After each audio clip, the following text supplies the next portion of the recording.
Everyman Driver Nation, here it is, 2019 Mitsubishi Outlander Sport, which comes in 4 trim levels, ES, LE, SE, and GT, which replaces last year's SEL. That's new. Also, the SE trim of this now gets blind spot monitoring, and this is part of the first generation Outlander Sport, which was introduced in 2011.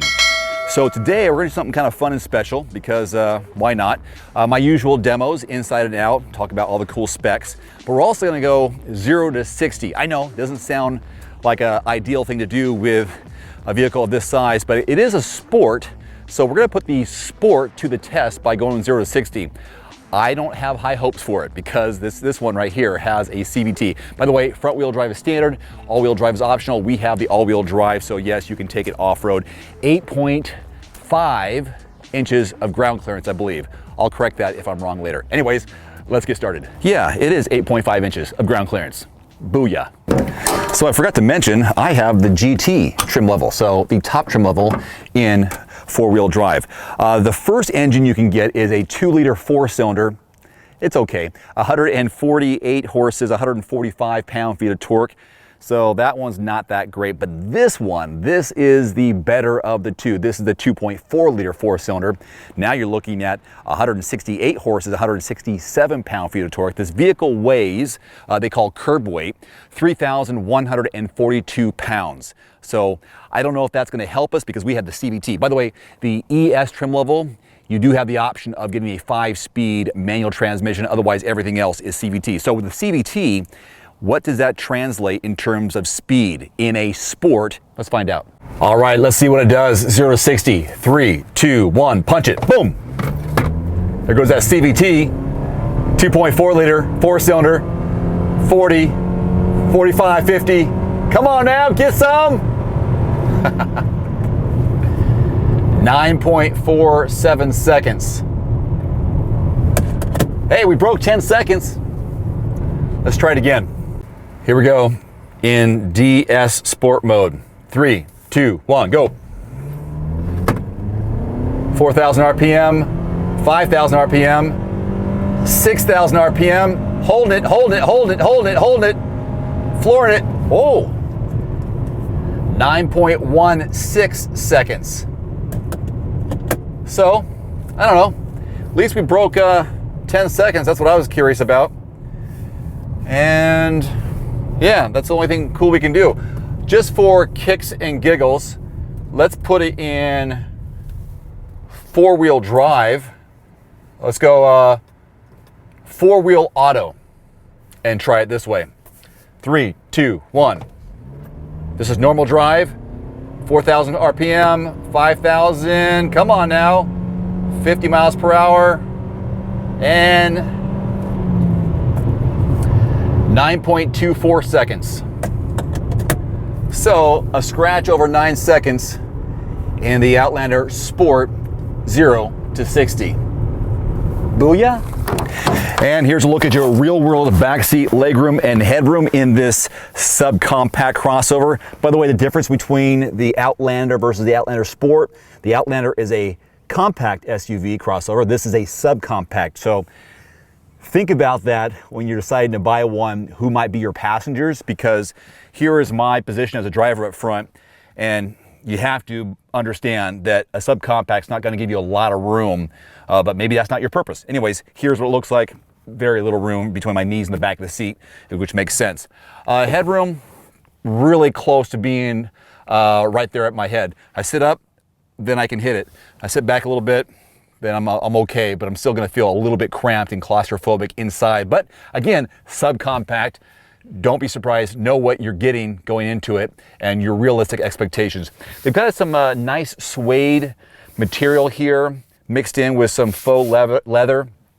They say it's a 5-passenger subcompact. Yeah, you can get a person in the middle, but I'm using my infant car seat with me as well to kind of give you perspective if you are having a family or if you do have some youngsters. This is what it looks like to have a car seat in the back. You do have some space right here, maybe your diaper bag or some things like that. You do have a fold down armrest, pair of cup holders there. 4 4 grab handles or old blank handles. And even though this is the top trim level, the highest you can get, the most expensive you can get of the Outlander Sport, no panoramic moonroof, sunroof, and they do that to cut down the cost for you and the weight of the vehicle. All right, let's go ahead and take a look at the backseat cargo room, or the trunk. You know what I'm saying, right? All right, time to open the lift gate and do a demo here. There is one way to open the lift gate, and you have to do it manually because there is no button on the key fob. There's no button on the inside to open it automatically. So you put your hand below the Mitsubishi logo to the right of the backup camera, lift it up. Now, I have my bag back here for demonstration purposes. You got 21.7 cubic feet of volume. We have a 60-40 split. So this is what it looks like if you had a decent size sport bag right there. Also, just below the bottom, we have a spare tire, kind of an oversized donut. So we're gonna fold that down, and because I have the car seat on one side, I'm only gonna fold down one side. Now, if you were to fold down both seats, you increase it to 49.5 cubic feet of volume. Seems kind of small, but when you're considering the size of this vehicle, I guess it's about average. Again, there's no button up here along the edge. Just gotta close it manually, and once you're done, you are good to go. 7, 6, 5, 4, 3, 2, 1. You'll never have the sacred stone. Oh, this you crazy mother.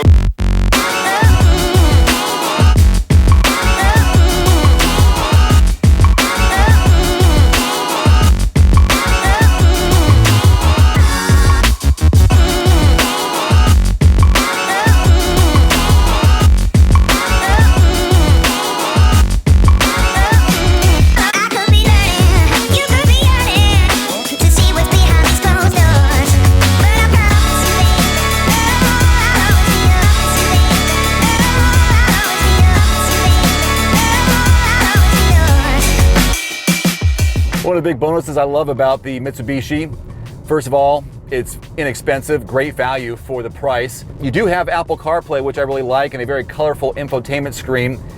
Things are pretty easy to understand. There's no confusion whatsoever inside the cabin. The seats are actually pretty comfortable as well, maybe because we have the GT top trim line. That might be part of it.